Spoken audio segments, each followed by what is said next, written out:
Estamos en una serie que le hemos denominado la transformación, que se está basando en ese proceso que Cornelio en el capítulo 10 de Hechos llevó de ser una persona, como lo veíamos la semana pasada, alguien atraído por las cosas de Dios, a ser un creyente en Dios. La semana pasada hablábamos de la idolatría un poquito, y solo para recapitular, porque hoy es al contrario. La idolatría es poner mi confianza para salvación en cualquier otro que no sea Jesús, ¿verdad? Ya sea que yo tenga expectativas o cómo lo manejé, buscar, quizás ni siquiera buscar salvación en cualquier otra fuente que no sea Jesús, sea un palo, sea una imagen, sea una persona, sea un hijo, sea quien sea. Dios es nuestra salvación. La idolatría está un poquito al revés, ¿verdad? Y es que cuando somos hijos de Dios, o cuando tenemos un poquito distorsionado, y esto es por el pecado, por supuesto, el concepto de nosotros mismos, nosotros nos empezamos a sentir como Dios y decir, ¿saben qué? ¿Por qué no hacen lo que yo les digo? ¿Por qué no viven como yo les digo? Y existe una necesidad de remuneración de parte de aquellos súbditos. Claro, yo no les llamo así, pero así tiendo a verlos, ¿verdad? A las personas que me molesta que no me rindan esa pleitesía. Pero me voy a explicar mejor en los próximos minutos, y para ello vamos a leer la porción que veíamos la semana pasada, Hechos capítulo 10, versículo 25. Estoy leyendo la Biblia del Jubileo, la traducción de la Biblia del Jubileo, y dice así: y cuando Pedro entró, recordará usted que esto es a la casa de Cornelio, o entró a la ciudad, salió Cornelio a recibirle, y derribándose a sus pies, dice esta versión, adoró. Ahora muchas versiones ponen le adoró, correctamente. Y Pedro le levantó, por el contexto lo sabemos, versículo 26, diciendo: levántate, yo mismo también soy hombre. Yo mismo también soy hombre. Hoy en día está muy de moda el concepto del conócete a ti mismo. Si tú te conoces a ti mismo, puedes explotar tus habilidades, puedes corregir tus debilidades. Conocerse a uno mismo, pues resulta en alguna manera beneficioso para las personas. Yo quiero enfocar esta moda en cuanto a cómo se ve, porque también hay un riesgo en conocerse a uno mismo, y el riesgo es: maldito el hombre, o desconectado el hombre que confía en el hombre. La Biblia lo dice. Y si nosotros empezamos a confiar en nosotros a ciegas, pues podríamos entonces caer en el engaño de pensar que somos mejores o superiores a los demás. Entonces la pregunta la quiero responder, o la quiero lanzar antes de responderla, porque usted no sabe cuál es la pregunta, pero la lanzo aquí y luego la quiero responder desde la Escritura. Es: ¿quién eres tú? ¿Quién eres tú? Pero desde la Escritura.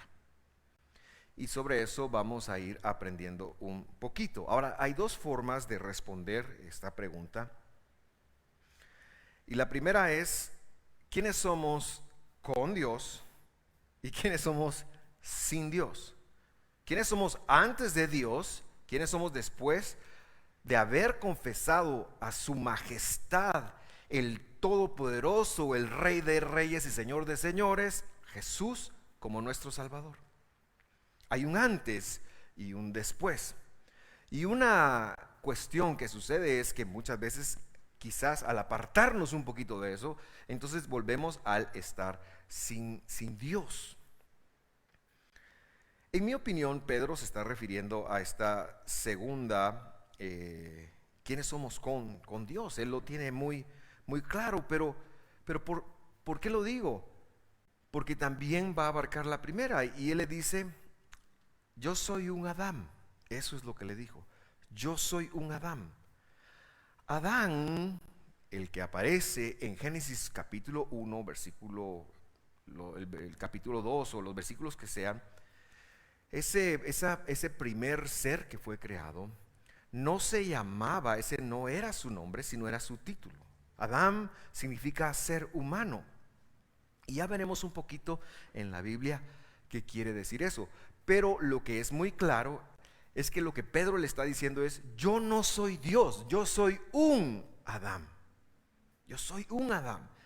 Y Cornelio va a comprender esto perfectamente porque lo ha escuchado en la sinagoga a donde mucho tiempo ha estado asistiendo. Él va a entender. Recordamos que Cornelio llega acá con idolatría en su corazón, y cuando busca una salvación en Pedro, pensando que, mezclando ese concepto que llevaban los paganos, ¿verdad? Y que nosotros debemos de aclararnos continuamente, porque por eso el mandamiento más importante es: escucha, visión de fe, el Señor tu Dios no tiene brechas, es uno. No va a compartir su gloria con alguien. Y Pedro se está basando en ese conocimiento que él sabe que Cornelio tiene para decirle: yo soy un Adán, yo no soy nada más que no represente un Adán.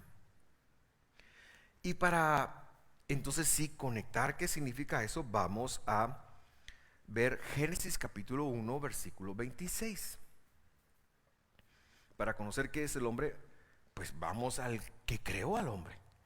Y dijo Dios, dice el versículo 26, hagamos al Adán, dice ahí, Adán. En hebreo, en la lengua original dice: hagamos al Adán. De hecho, no dice al Adán, sino dice: hagamos un Adán, un hombre, a nuestra imagen y conforme a nuestra semejanza. Y señoree, vea las características que le puso a este Adán: señoree en los peces del mar, en las aves de los cielos, y en las bestias, y en toda la tierra, y en toda criatura que se arrastra sobre la tierra, en toda serpiente, dice esta versión, que se arrastra sobre la tierra. Entonces, ya aquí, si ponemos atención, Dios está diciendo hagamos. No voy a entrar a explicar por qué es hagamos. Si quiere saber un poquito de eso, vea las porciones semanales, ahí lo explico más, sobre todo en la de Génesis. Pero le dice dos características: hagámoslo conforme a nuestra imagen, Selem se dice en hebreo, y a nuestra semejanza, demut. Son dos palabras muy importantes, y ya va a ver usted por qué. Y entonces él dice: este es el modelo de creación, le vamos a dar imagen y semejanza, le vamos a dar Selem y demut, imagen y semejanza. Versículo 27. Y creó Dios a un Adán a su imagen. A imagen de Dios lo creó, macho y hembra los creó, dice esta versión. No se vaya a ofender conmigo, esta es la versión que yo leí, ¿verdad? Porque luego ahora de repente nos salen feministas por todos lados, ¿verdad? Pero así dice ahí. Lo primero que quiero que observe es que cuando ya llevó a cabo la ejecución de crearlo, no le dio semejanza. El hombre, y por ende el humano, y por ende la mujer, porque dijo que los iba a hacer macho y hembra, es decir, masculino, femenino, nunca tuvo la semejanza de Dios. Solo llegó a tener la imagen de Dios. El hombre nunca tuvo la semejanza. A veces decimos apresuradamente: yo soy creado a imagen y semejanza de Dios. No, jovencito. A imagen un poquito, y cuando vino el pecado la perdimos. No hay imagen de Dios en nosotros sin conocer a Cristo Jesús. No hay.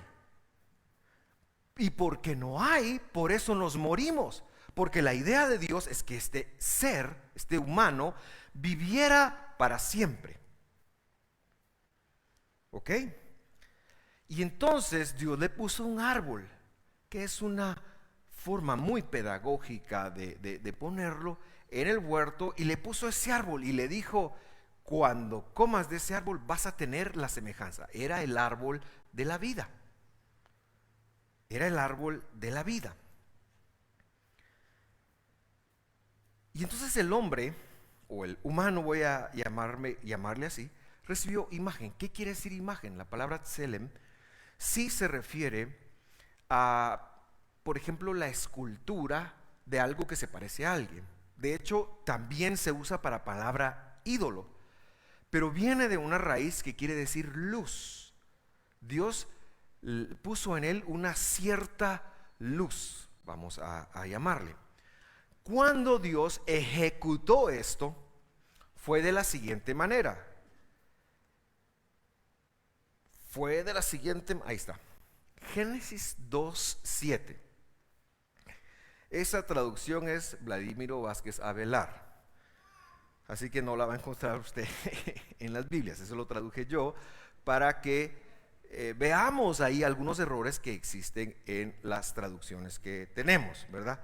Y le iba a poner solo TVV, pero entonces podía ser mi papá también, ¿verdad? Y usted después le iba a tirar piedras a él.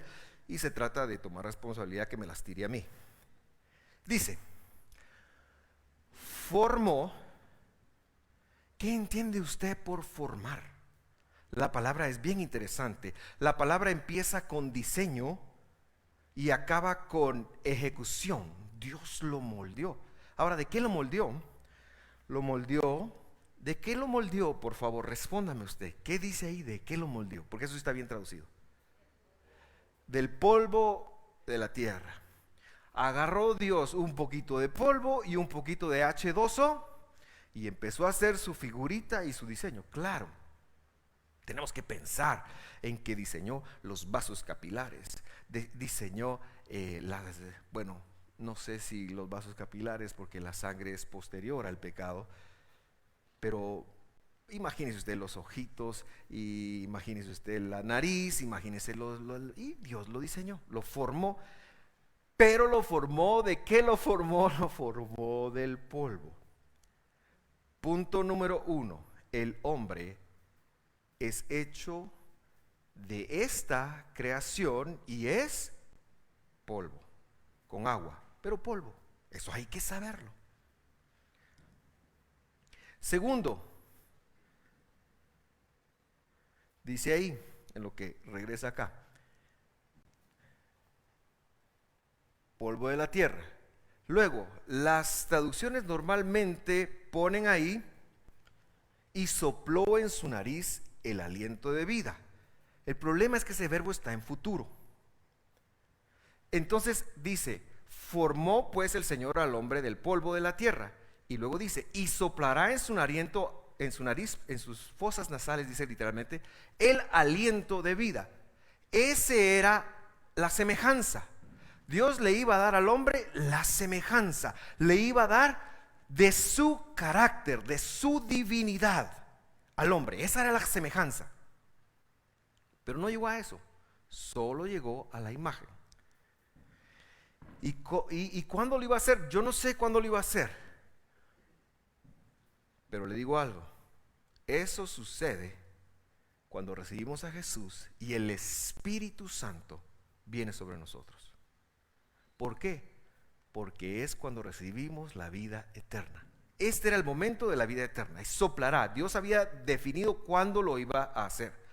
El problema es que para que cuaje con el pensamiento que siempre se ha tenido, pues lo ponen, ese soplar, lo ponen en pasado. Pero en la Biblia está en futuro, y yo solo quería que usted lo supiera. Y luego dice, ¿cuál fue el resultado? Y fue el hombre un ser. La Biblia del Jubileo puso alma, un alma viviente. Hemos estado enseñando estos últimos 2 sábados acerca del alma como un ser etéreo que se puso en el hombre. Esa idea no es bíblica.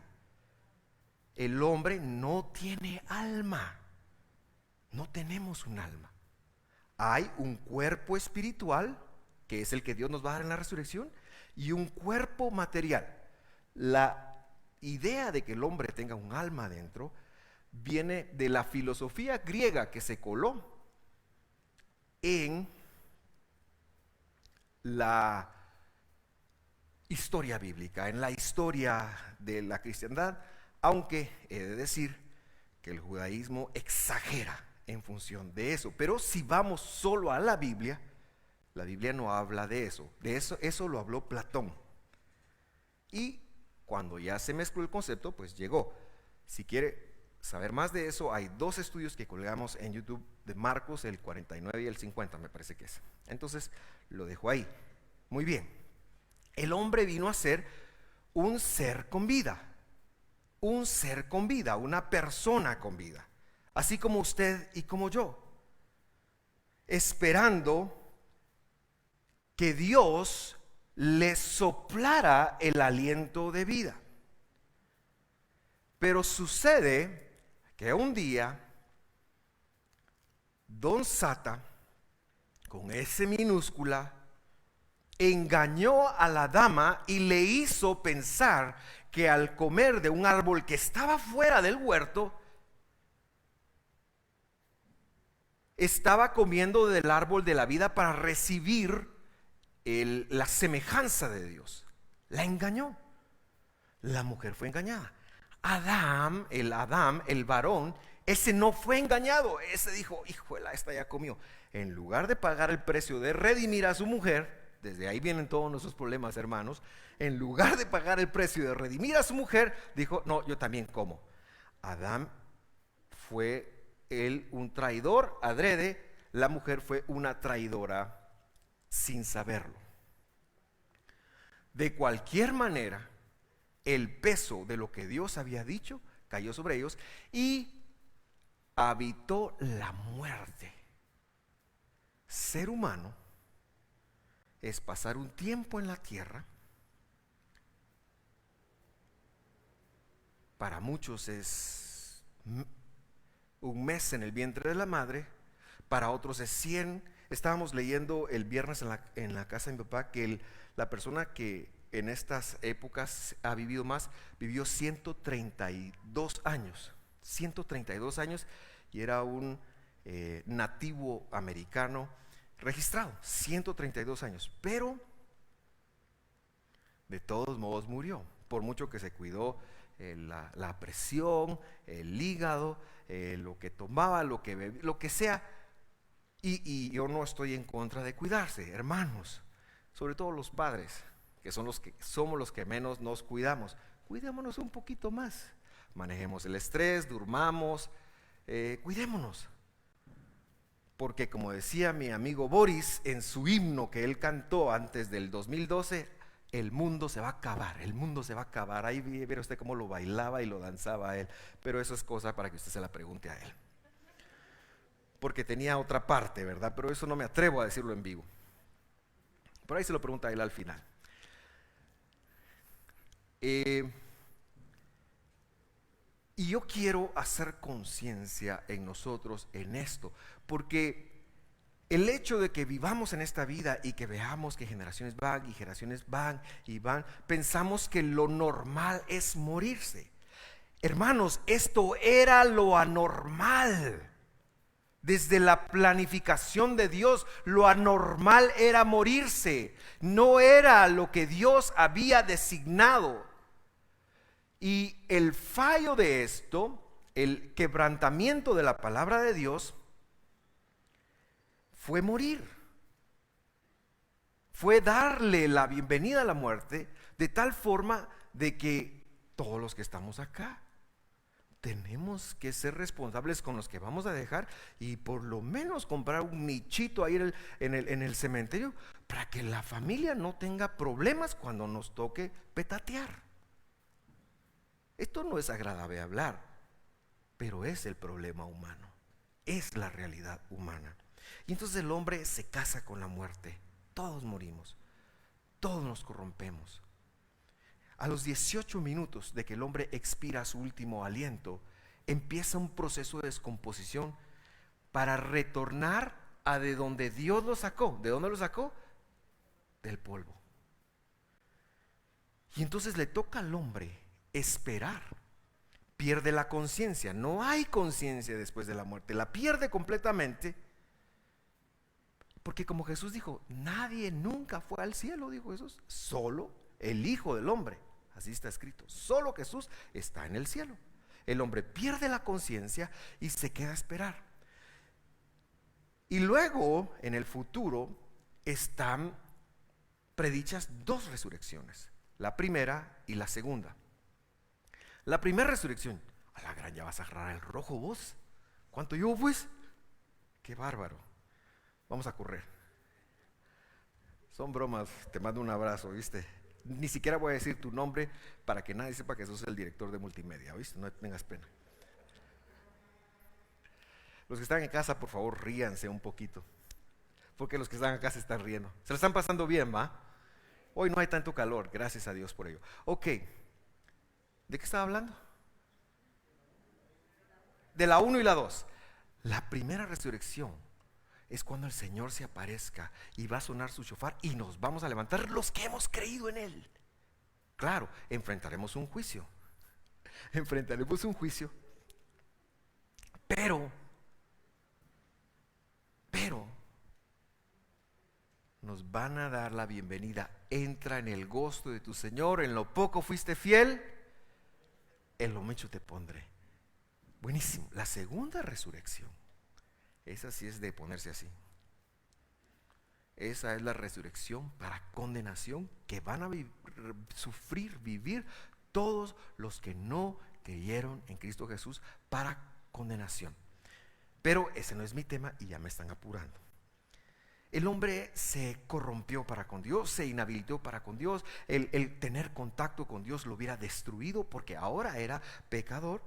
Erró al blanco y vivimos con un engaño continuo. Y es en esa condición donde el Rey de Reyes, el Señor de Señores, su majestad, el Mesías Jesús nuestro Salvador, Él dice: es momento de ir a la tierra. Él viene a la tierra y nos da ese hermoso proceso de restauración. Claro, esta gracia se les dio a todos los que desde Adán y Eva fueron llamados por Él, porque la gracia es un concepto que empezó en el Antiguo Testamento, no es un concepto del Nuevo Testamento. Dice que Abraham halló gracia, Noé halló gracia y todo el mundo halló gracia. ¿Y qué quiere decir que halló gracia? Que Dios los salvó, que Dios les permitió estar sepultaditos para esa primera llamada. Así que cuando suene la trompeta, como decía aquella canción, que suene la trompeta, cuando suene esa, usted se va a ver con Abraham, con David, con Moisés, con Elías. Se va a ver también con Enoc. Se va a ver con todos los que murieron. Sí, hermano, sí murieron. Se va a ver con todos ellos. Y Dios va a hacer lo que está profetizado de Él. Pero en el ínterin, la muerte del Señor marca un rompeaguas. Y dice Jesús: por lo tanto, Segunda de Corintios 5:17, si alguno está en el Mesías, ¿es qué cosa? Una nueva creación. ¿Cuál es la vieja creación? La que no tiene demut, la que no tiene semejanza, la que perdió la imagen.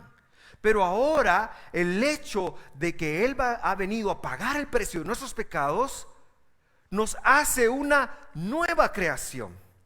Y lo viejo no es su marido, hermana. Lo viejo es el pecado. Algunos sí, un poquito, ¿verdad? Miriam, deja de estar viendo a Maco, por el amor de Dios, hombre. Ni siquiera está sentado juntos, pero lo viejo no es su marido. Empezó a hacer así, mire. Lo viejo es la antigua manera de ser, el hecho de no tener la eternidad de Dios, la resurrección de Dios en nosotros. Lo viejo ha pasado y ha llegado lo nuevo. Dígale a su vecino: ha llegado lo nuevo, ha llegado lo nuevo. Tenemos que empaparnos de que ha llegado lo nuevo, ha llegado lo nuevo. Y lo nuevo es la vida de Dios. Versículo 18 dice: todo esto proviene de Dios, quien por medio del Mesías nos reconcilió consigo mismo y nos dio el ministerio de la reconciliación. Eso es: soplará en sus narices aliento de vida. de Génesis 2:7. Eso, cuando Cristo Jesús llega a tu vida, cuando Él te llama, ese es el soplo del aliento de Dios en tu vida. Por el tiempo en que nos tocó vivir, probablemente implique partir, por supuesto, probablemente implique descender a la tumba. Pero el soplo de Dios estará, y aunque solo quede una partícula de todos tus huesos, Dios te va a levantar y te va a dar el cuerpo de Cristo, el cuerpo como Cristo lo tuvo cuando caminó en la tierra, cuando resucitó, que atravesaba paredes, que se transportaba por donde Él quisiera, el cuerpo de gloria, el cuerpo como lo tenía Adán y Eva antes de que los tuvieran que vestir con el cuerpo que nosotros ahora tenemos. Queridos hermanos, esto es maravilloso y el creyente debe de manifestarlo, por lo menos, hay muchas más, pero por lo menos de dos formas. Número uno, debemos de entender que no somos Dios. El hombre no es Dios. El hombre no es Dios. No puede recibir la gloria de Dios, no puede acercarse a recibir la gloria de Dios. Yo puedo orar todo el día por alguien, pero si Dios no hace la obra, nada va a pasar. El hombre no es Dios. Y como no es Dios, está llamado a depender completamente de Él. El creyente. Porque yo le digo esto a los no creyentes, no se entiende, pero el creyente está llamado a depender para todo completamente de Dios. Él ha de vivir para Dios, para Cristo. Él ha de aprender a conocer sus limitaciones. Le puse una lista acá, por eso estoy leyendo. Porque sin Él no somos algo. Si Dios sana a través de mí, es Él el que sanó. Si Dios levanta, si Dios liberta a través de mí, si Dios va a hacer la obra que Dios quiere hacer a través de mí, porque somos sus siervos. Pero todo lo que Dios quiera hacer a través de mí, sea proveerle a mis hijos como padre, sea cuidar a mis hijos, nutrirlos como madre, sea lo que sea, si Dios me va a usar para hablarle a un vecino, si Dios me va a usar para hablarle a un no creyente y que esta persona reciba a Cristo, es Dios a través de mí. Yo soy un canal de Dios, pero no me puedo llevar ni un ápice de la gloria que le corresponde a Dios, porque sin Dios yo no podría pararme aquí y predicarle esta palabra.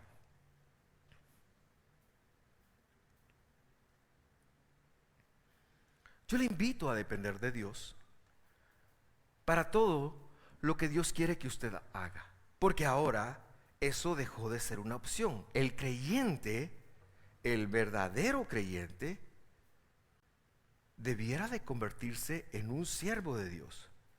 ¿Por qué? O servimos al pecado antes de Cristo, o servimos a la justicia, dice el apóstol, que es a Dios. Y lo debe hacer en cada uno de sus roles. Dios no dejó algo a la imaginación. Nada está en la imaginación de cómo es la vida en Cristo. Todo está escrito. Todo está escrito. El hombre no es Dios, por lo tanto, el creyente no es creyente para que, bueno, ahora voy a hacer. Y como, ¿cuántos vieron ustedes la película? ¿Cuántos de ustedes vieron la película de Bruce Todopoderoso? Es tan ilustrativa esa, ¿verdad? Porque él quiere cantinear con la esposa, ¿verdad? Y quiere ponerse romántico y agarra y le acerca la luna. ¿Ha visto esa parte? ¿Verdad? Y la chava así como,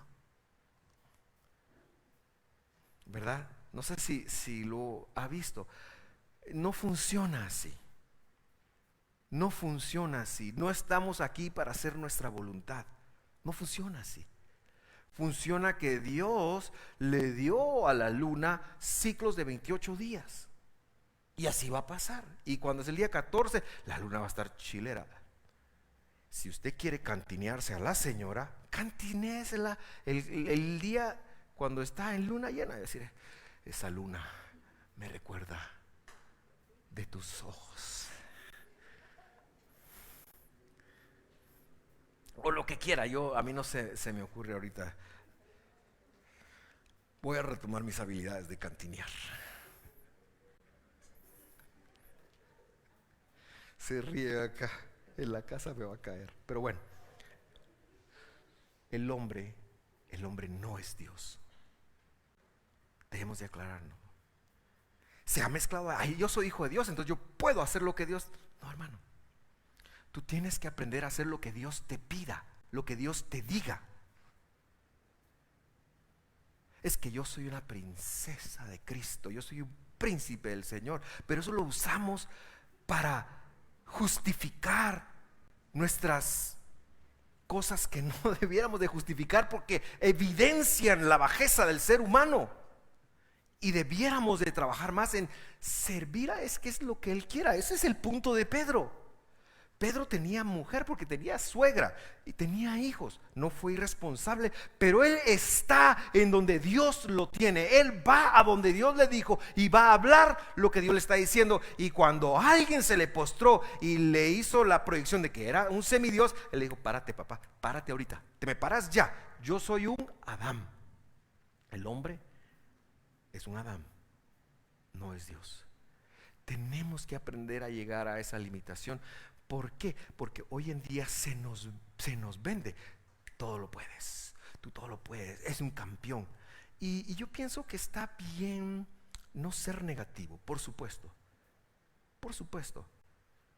pero el verdadero creyente va a servir a Dios, no va a hacer lo que se le venga en su fregada gana, y menos para ello va a utilizar la palabra de Dios.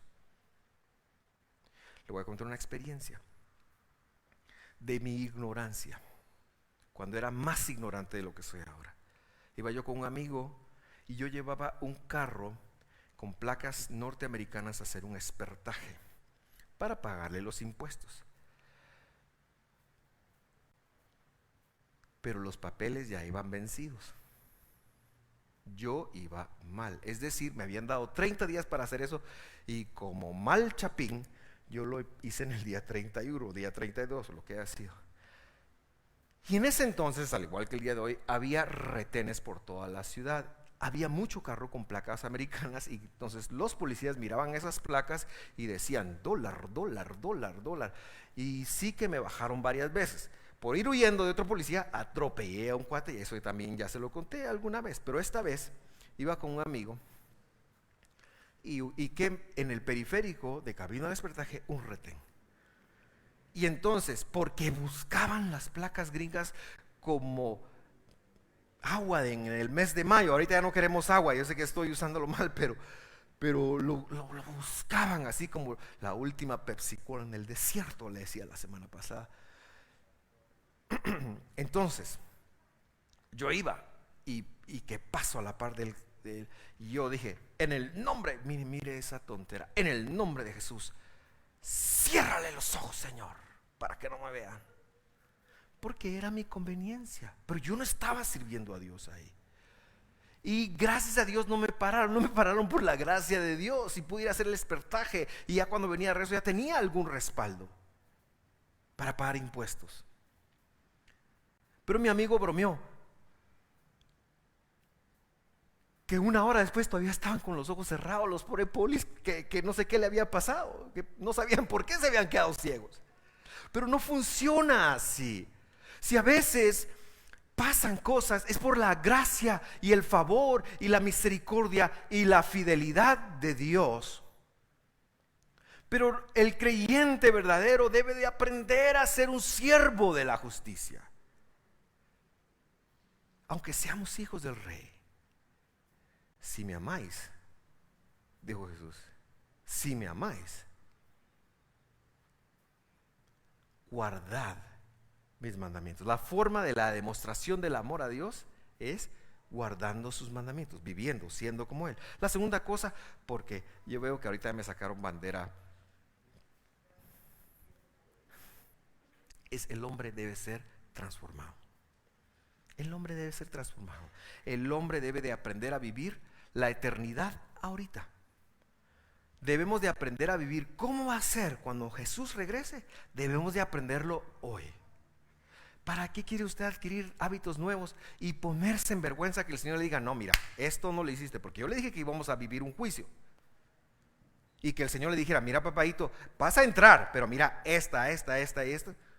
Te encargo, ¿ah? ¿Sabe sobre todo por qué? Porque ahora usted ya tiene el poder del Espíritu Santo para vivir esa eternidad. Ya Dios derramó en usted el poder para ya no vivir, para no vivir la muerte del pecado. Que usted permita que el apellido a veces, que yo permita que mi tontera a veces me lo impida y yo quiera ser como soy, vivir mi voluntad, eso es otra cosa. Pero el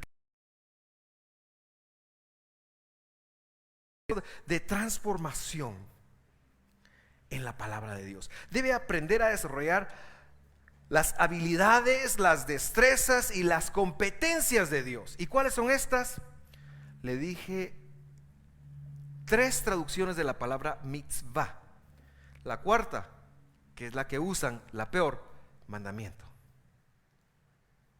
Pero son destrezas, habilidades o competencias. Cuando usted ve mandamiento, ya, eso ya pasó. No, son las habilidades de Dios. Es que ya no robamos, porque Dios no roba. Es que honramos a padre y madre porque Dios honra. Es que caminamos de esta manera porque Dios camina así. Lo que está escrito en la Biblia son las competencias de Dios. La egolatría la combatiremos con la certeza de que no somos Dios, como Pedro lo hizo. Somos humanos. Cuando Él regrese será otro rollo. Pero mientras Él no ha regresado, usted y yo nunca dejaremos de ser humanos. Hoy en día se ha elevado la categoría del creyente a un semidios. Ojo con eso, porque todos los humanos fallamos y somos falibles y nos corrompemos todos. Usted me mira acá, pero si usted supiera de mis atarantadeces, se sorprendería, porque somos humanos. Pero tengo esperanza, y la esperanza es que el poder de la santidad está en mí para empezarme a entrenar poco a poco. No es algo que tengo que hacer de la noche a la mañana, es un entrenamiento paso a paso para ser como Él. Yo termino con un desafío. Conviértase a Cristo. Yo ya levanté la mano, dijo usted. Perdón, lo dije mal. Se lo replanteo. Conviértase como Cristo. Conviértase como Cristo. Sea como Cristo. Incorpore esa conversión a cada aspecto de su vida. Incorpórelo a su vocabulario, incorpórelo a su trato con el cónyuge, con los hijos, incorpórelo a su trato con el jefe, con los negocios, incorpórelo a su trato con su cuerpo, con su comida, incorpórelo al trato. Pues si está escrito todo, Dios no dejó algo a la interpretación subjetiva de nosotros. Incorpórelo al amor, pero el amor como Dios lo dijo, incorpórelo a todo. Abra su Biblia, no ahorita, en casa, y póngase, porque usted ya tiene el Espíritu Santo. Si usted ha recibido a Jesús, ya tiene el Espíritu Santo, y póngase a echar punta de ser como Él es. No somos dioses, necesitamos ser transformados. Oremos. Mi buen Dios, llegamos acá para pedir de ti luz en cada área de nuestras vidas. Señor, ayúdanos a entender que por mucho que tú estés con nosotros, jamás seremos dioses. No somos dioses, somos humanos. Y mientras tú no quites la presencia del pecado de nosotros, seremos humanos falibles. Pero tenemos la esperanza de que tú has puesto en nosotros ese soplo que regresa para que seamos como tú quieres que seamos. Ayúdanos a captar esto, ayúdanos a conectar esto. Donde quiera que tú estés, empieza a decir al Señor con todo tu corazón que tú quieres ser como Él es. Que tu oración sea ser como Él es. Claro, hay metas. Los muchachos traen muchas metas, pero ríndeselas al Señor y dile: yo quiero ser como tú. Quizás el Señor lo que te va a decir: bueno, tú sueñas ser un psicólogo, un licenciado en esto. Bueno, yo voy a usar eso para mi gloria. Y que tú lo puedas rendir, esa corona, a tus pies. Yo no te estoy diciendo que dejes lo que estés haciendo o el sueño que estás teniendo y te vayas de misionero al África. No estoy diciendo eso. O aquí en Visión de Fe, no te estoy diciendo eso. Te estoy diciendo que con lo que Dios, el impulso por el cual Dios te ha llevado, ya tú puedes decir: esta es mi corona, pero aquí está a tus pies, como tú quieres. Algunas veces Dios te va a cambiar el rumbo radicalmente, pero muchas veces no. No hemos de tener miedo de esto, porque Dios nos guía, porque estamos en sus manos, porque Él conoce, porque sus planes son maravillosos. Porque tú no conoces los planes de Dios. Los planes para tu vida, los sueños de tu vida, no se asemejan en una pizca a todo lo bueno que Dios tiene para ti. Dios tiene cosas maravillosas para ti. Dios tiene cosas grandes. Dios tiene bondades que jamás te has imaginado. Y ese es un buen momento para decirle al Señor: yo quiero ser como tú. Yo quiero servirte. Yo quiero servirte en lo que hago. Lamentablemente el servicio se ha pensado que solo es estar aquí arriba predicando, cantando o allá atendiendo. No, el servicio es seguir a Cristo afuera de acá. Lo que los hermanos de azul, lo que los hermanos de alabanza tenemos es el privilegio de hacerlo acá. Pero no, eso no es servicio. El servicio es vivir para Cristo afuera de estas paredes, afuera de lo que somos, con la familia, cuando vengan los momentos complicados, cuando vengan las situaciones difíciles. Eso es vivir para Cristo. Si tú nunca has recibido a Jesús en tu corazón, yo quiero invitarte a que nos escribas, a que te quedes un momento si estás aquí en la sala principal y que nos digas: ¿cómo puedo hacer eso? ¿Cómo puedo yo convertirme en un siervo de Cristo? Yo quiero orar por ti en este momento y quiero decirte: Señor, tú estás motivando, tú estás llamando. Habrá alguien que estás llamando en este momento. Pon en su corazón la convicción del pecado. Pon en su corazón la convicción de ser un Adán. Y sálvalo. Sálvalo en este momento. Péscale en este momento. Atráelo a ti en este momento, para que esta persona pueda decir: yo confieso que Jesús es el Señor, que es mi Señor, que vino en carne, que murió por mis pecados, pero que también resucitó 3 días y hoy está sentado a la diestra de la majestad. Hoy está sentado a la diestra de la majestad. Señor, yo ruego por los que estamos acá y los que están ahora viéndonos, para que tú puedas poner en nosotros esa correcta visual de quiénes somos para ti. Sabemos que nos amas, sabemos que estás con nosotros, sabemos que nos has llamado. Ayúdanos a no desviarnos, ayúdanos a servirte, Señor. Ayúdanos a servirte en el trabajo, en casa. Ayúdanos a servirte en el tráfico. Ayúdanos a servirte en la iglesia. Ayúdanos a servirte en los lugares en donde sea muy difícil servirte. Ayúdanos a servirte. Ayúdanos a servirte en nuestra entrada y en nuestra salida. Ayúdanos a conectar que somos siervos tuyos, que somos siervos de la justicia. Ayúdanos a vivir para ti. Ayúdanos a incorporar cada una de estas ideas a todo lo que hacemos, a la universidad, al trabajo, a todo lo que somos y todo lo que hacemos. Ayúdanos, Padre. En el nombre de Jesús te rendimos honor y gloria. Amén.